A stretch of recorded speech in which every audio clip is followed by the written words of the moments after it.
تم لوگوں نے میری ہونے والی بیوی کے ساتھ بہت زیادتی کی ہے، انصاف سے کام لو، میں کہہ رہا ہوں، ورنہ اچھا نہیں ہوگا۔ وہ دھمکی دیتے ہوئے شرارت سے بھرپور لہجے میں گویا ہوا۔ بس بیٹا سائیں، بہت ہو گیا، اب نکلیں آپ یہاں سے۔ یہ لیڈیز فنکشن ہے اور لیڈیز فنکشن میں کسی بھی لڑکے کا آنا الاؤ نہیں ہے، چاہے وہ دلہا ہی کیوں نہ ہو۔ زرین بیگم کب سے ان کا ہنسی مذاق دیکھ رہی تھی، اب اسے ٹوکتے ہوئے بولی، ارے نہیں نہیں اماں سائیں، کیا کہہ رہی ہیں آپ؟ یہ دلہا ہیں، ہمیں انہیں وی آئی پی ٹریٹمنٹ دینا چاہیے، اور آپ ہیں کہ انہیں یہاں سے باہر نکال رہی ہیں۔ تو کیا ہوا، لیڈیز فنکشن ہے تو ہم اپنے بھائی کے لیے اس لیڈیز فنکشن کو میل فنکشن بھی کر لیں گے، کیا خیال ہے لڑکیوں؟ ثنا اپنی ماں سے کہتی ہوئی زاوش اور ثانیہ سے مخاطب ہوئی، جو کنفیوز ہو کر اسے دیکھنے لگی۔ آخر اس کا ارادہ کیا تھا؟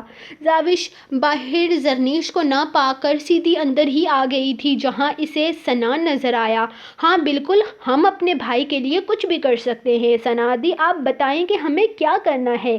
ثانیہ خوشی سے بولی اور سمجھ گئی تھی کہ ثنا نے کچھ نہ کچھ الٹا سیدھا سوچ رکھا ہوگا، جس کے بعد بہت مزہ آنے والا ہے۔ ہم دلہے کی بھی رسم کریں گے۔ دارم سائیں تو یہاں ہے نہیں، تو ان کی رسم تو ہم نہیں کر سکتے، لیکن ہم ثنا ندیٰ کے ساتھ ناانصافی نہیں کریں گے، ہم انہیں بھی ہلدی اپٹن لگائیں گے، ثنا نے چہکتے ہوئے کہا۔ تو سب لڑکیاں اور عورتوں کے کہکے بلند ہوئے۔ ارے دماغ خراب ہو گیا ہے کیا؟ تم لڑکیوں کا ہے یہ سب کچھ، صرف لڑکیاں کرتی ہیں، ہم لڑکے نہیں۔ میں تو یہاں سے جا رہا ہوں۔ توبہ، تم لوگ تو مجھے پتہ نہیں کیا کر دو گی۔ ایک منٹ، اب آپ کہیں نہیں جا سکتے یہاں سے، اب آ گئے ہیں لیڈیز فنکشن میں تو اس کی سزا تو آپ کو ضرور ملے گی۔ Attack girls! ثنا اس سے کہتے ہوئے اس کا ہاتھ تھام چکی تھی، جبکہ اس کے اٹیک کہنے کی دیر تھی کہ ثانیہ اور زاوش نے اس کے منہ پر ہلدی لگانا شروع کر دی۔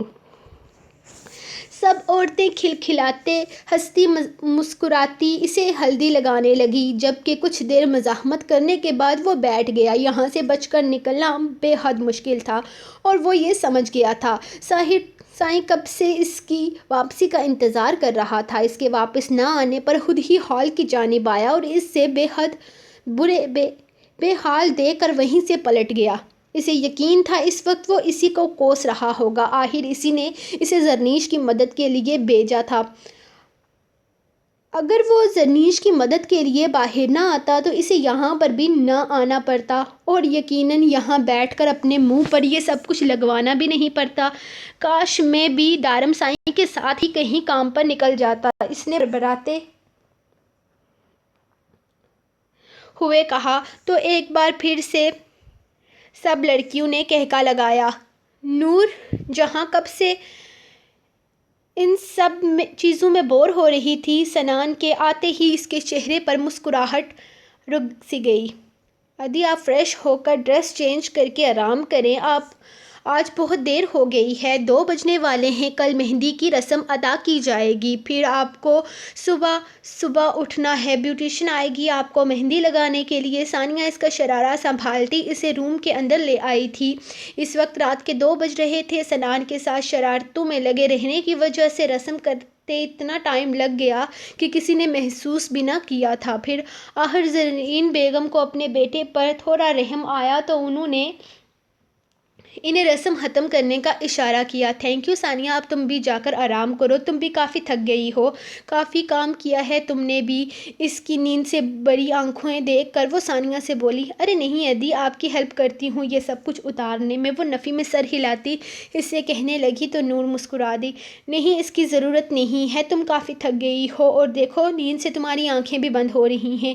یہ پہننا میرے لیے ذرا مشکل تھا، اتار تو میں ایزیلی لوں گی، تم بھی جاؤ آرام کرو، اس نے مسکرا کر اس کے گال کو چھوتے ہوئے کہا۔ تو ثانیہ ہاں میں سر ہلاتی کمرے سے نکل گئی۔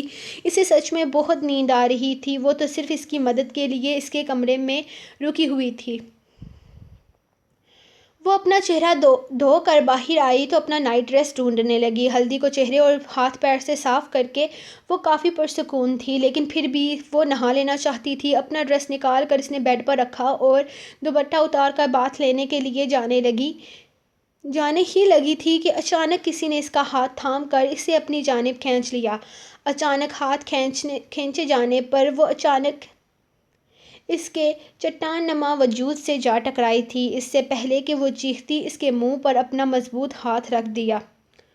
اپنے منہ پر اس کا فولادی ہاتھ محسوس کر کے اسے اپنی سانسیں تیز ہوتی محسوس ہوئی۔ وہ پرفیوم کی خوشبو کو یہاں آنے کے پہلے دن سے ہی بہت قریب سے محسوس کر چکی تھی۔ وہ کیوں آیا تھا یہاں؟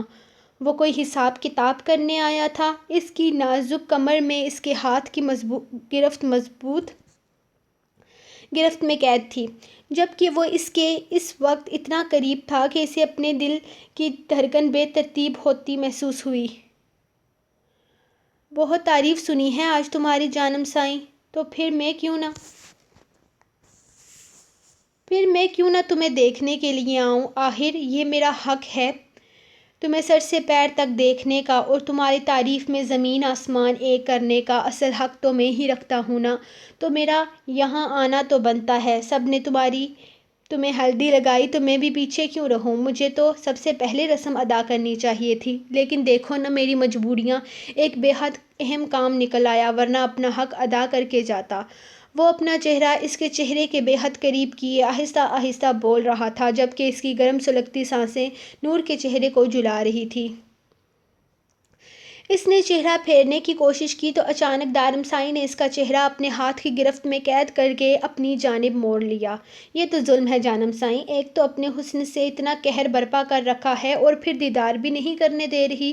تم بہکا رہی ہو مجھے، اور اگر میں بہک گیا نا تو نقصان تمہارا ہی ہوگا، یاد رکھنا۔ اس کے چہرے پر اپنی گرم سانسوں کا لمس چھوڑتے وہ دمکا رہا تھا یا اسے اپنے دل کی کیفیت بتا رہا تھا؟ نور سمجھنے سے قاصر تھی۔ دارم سائیں پلیز۔ اپنے گال پر اس کے ہونٹوں کا لمس محسوس کرتے وہ گھبرا کر اس کے لبوں پر اپنا ہاتھ رکھ چکی تھی۔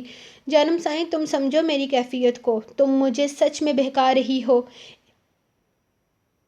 میں صرف تمہیں ہلدی لگانے اور تمہارا یہ حسین روپ دیکھنے آیا تھا۔ ویسے مجھے منع کیا گیا ہے، مایوں کی رسم کے بعد کہا جاتا ہے کہ تمہارا مکمل پردہ ہوگا مجھ سے، تب تک جب تک تم دلہن بن کر میرے کمرے میں نہیں آ جاتی۔ لیکن دارم سائیں سے کوئی بھی اس کی دلہن کو چھپا لے اور دارم سائیں ہاتھ پر ہاتھ رکھے بیٹھا رہے، ایسا تو ممکن نہیں۔ اسی لیے میں خود ہی آ گیا تم سے ملنے کے لیے۔ دیکھو میں کچھ بھی نہیں کرنا چاہتا، صرف ہلدی لگا کر چلا جاؤں گا، لیکن اگر تم نے مجھے اپنے حسن کے جال میں پھانسنے کی کوشش کی نا تو نقصان تمہارا ہوگا۔ اس نے ایک بار پھر سے وارن کیا۔ کوئی آ جائے گا۔ وہ گھبرا کر اس سے دور ہونے کی کوشش کرنے لگی۔ اسے یقین تھا وہ صرف ہلدی لگانے ہرگز نہیں آیا، اس کا وہ خطرناک ارادے لے کر یہاں آیا تھا۔ وہ جب بھی حق کی بات کرتا تب اسے گھبراہٹ ہونے لگتی تھی، کیونکہ اس کے حق میں بہت کچھ آتا تھا۔ میرے پاس ہلدی نہیں ہے۔ اس کے سینے پر اپنا ہاتھ رکھتے ہوئے وہ پھر سے گھبرا کر بولی۔ میں لے کر آیا ہوں جانم سائیں۔ وہ ڈریسنگ ٹیبل کی طرف اشارہ کرتے ہوئے بولا، جہاں ایک چھوٹی سی پیالی میں ہلدی رکھی ہوئی تھی۔ فائن، تو پھر جلدی سے لگائیں اور یہاں سے جائیں۔ وہ اس سے فاصلہ بنانے کی ناکام کوشش کرتے ہوئے بولی۔ لگاؤں گا جانم سائیں، بس اتنی جلدی کیا ہے؟ محبت کے سارے کام آہستہ آہستہ پیار سے ہونے چاہئیں، اور میں تو محبت پر بہت یقین رکھتا ہوں۔ محبت میں جلد بازی کام خراب کر دیتی ہے۔ وہ اپنی انگلی اس کے چہرے کے کھرے نقوش پر پھیرتا اسے مزید نروس کر رہا تھا۔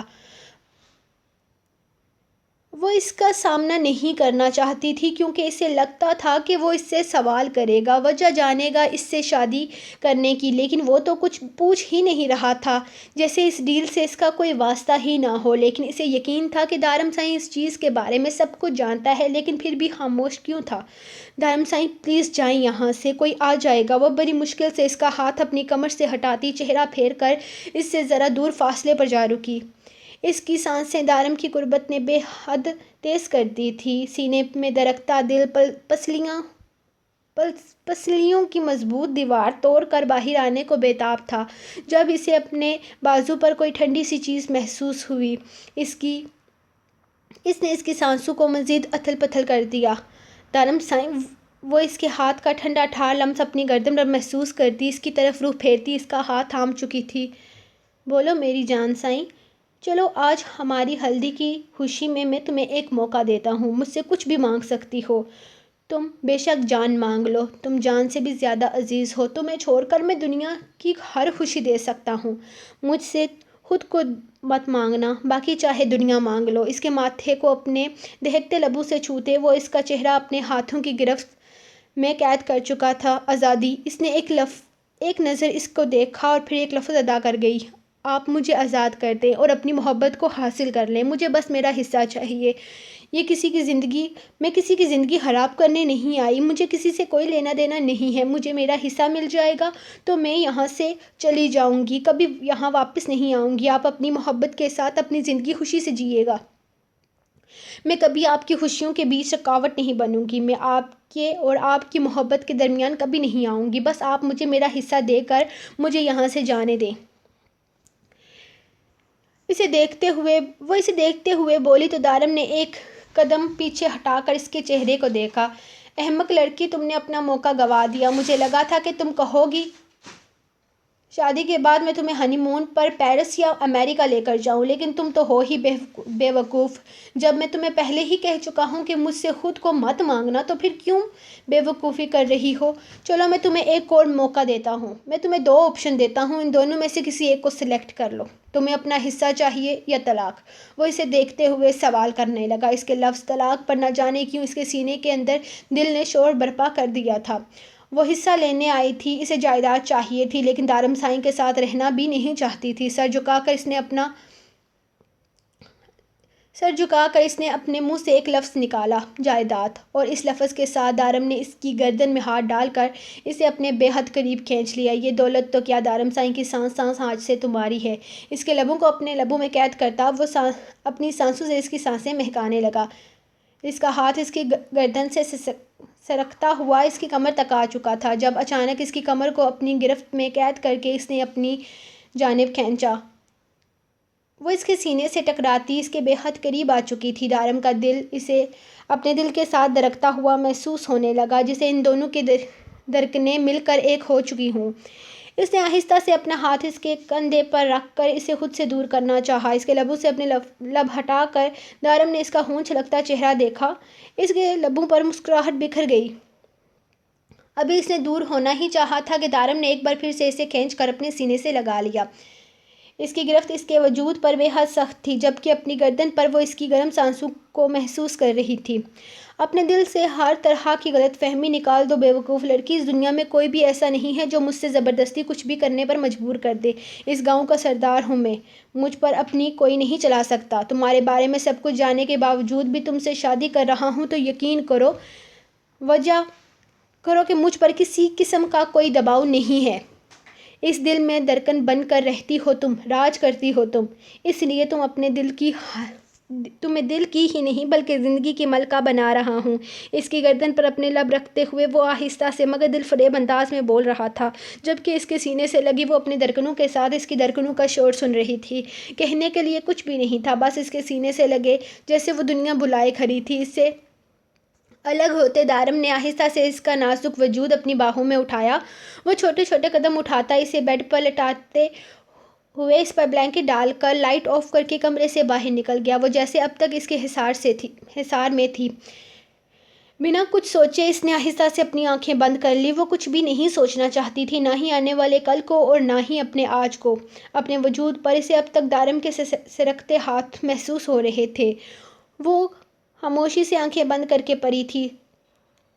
سوچ پر اس وقت دارم اس حد تک سوار تھا کہ اسے یہ بھی یاد نہ رہا کہ کمرے کی لائٹ بھی بند کر کے گیا ہے، جبکہ اس اندھیرے میں اسے کبھی بھی نیند نہیں آتی تھی، لیکن آج وہ اپنے ہوش میں ہی کہاں تھی۔ سو گائز، میں نے ایپیسوڈ کمپلیٹ پڑھ لی ہے۔ اب مت کہیے گا کہ یہ بھی شارٹ ہے، قسم سے لکھ کے میں مر جاؤں گی اور آپ لوگوں نے بس نیچے کمنٹ کرنا ہے شارٹ۔